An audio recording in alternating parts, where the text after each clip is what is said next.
I never wanted to be in the record industry. I wanted to make music.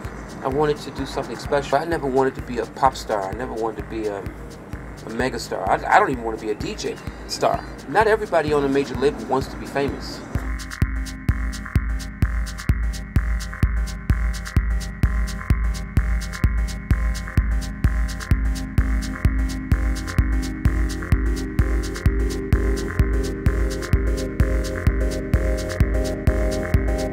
Okay, let's start in the beginning. The music was very big in America when it first started. The first 2 summers of this music was incredible.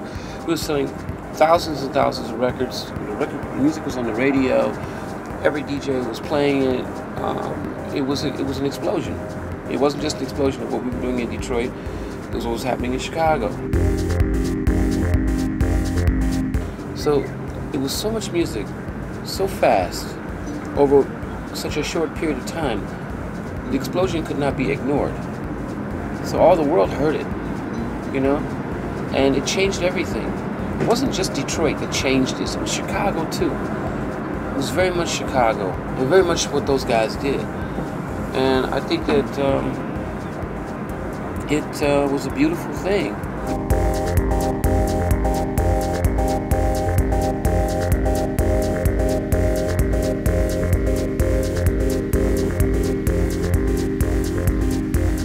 It could not have happened without Europe.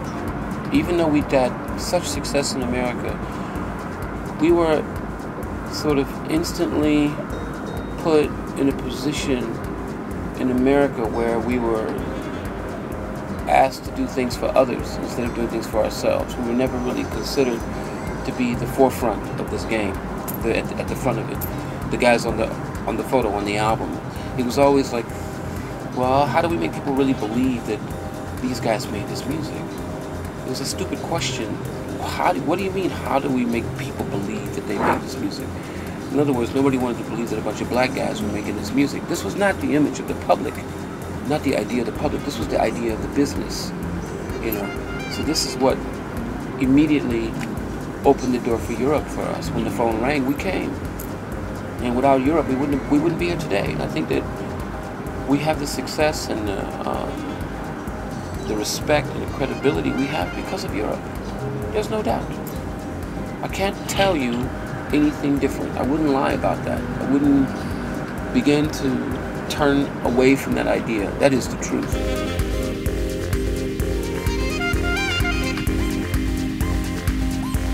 When I play these days, when I'm out playing music, when I'm doing my DJ sets, I always try to challenge myself. You know, I don't worry about the audience. I'm really doing it for me. I've always done it just for me.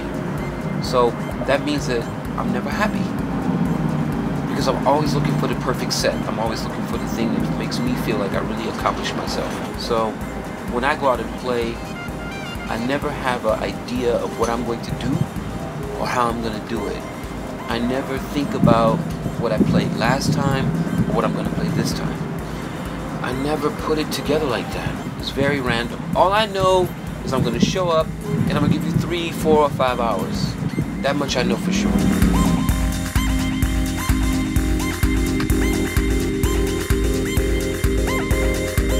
Transmat as a record label has always been, I think, really,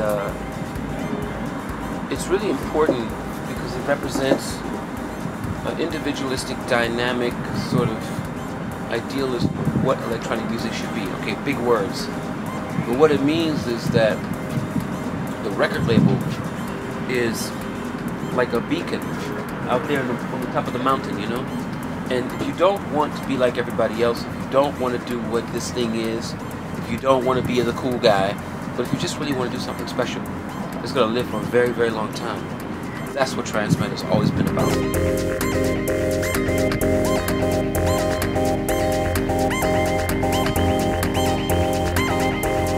Well, these days, the whole idea of a recording studio is it's been personalized to the point where it's just portable. There's no recording studio anymore. You know, it's if you have a recording studio, it's just for your personal pleasure. what you're trying to do, for the mission you're on. But you don't have to have a studio to make music anymore. I find it strange because the studio is where you really understand and where you really hear the complete quality of what you're doing, how to fill that piece of music up properly, how to give it the essence that it needs to sort of, like, again, be timeless, live forever. So I always think a studio is important, but there are those many people from the convenient, I call it the convenient generation. Like going to a 7-Eleven shop or going to the Veeps or something like that, right? It's open 24 hours. And that's the new mentality about the studio. It's on your laptop. It's cool. It's cool. But it's not the same thing as a true professional.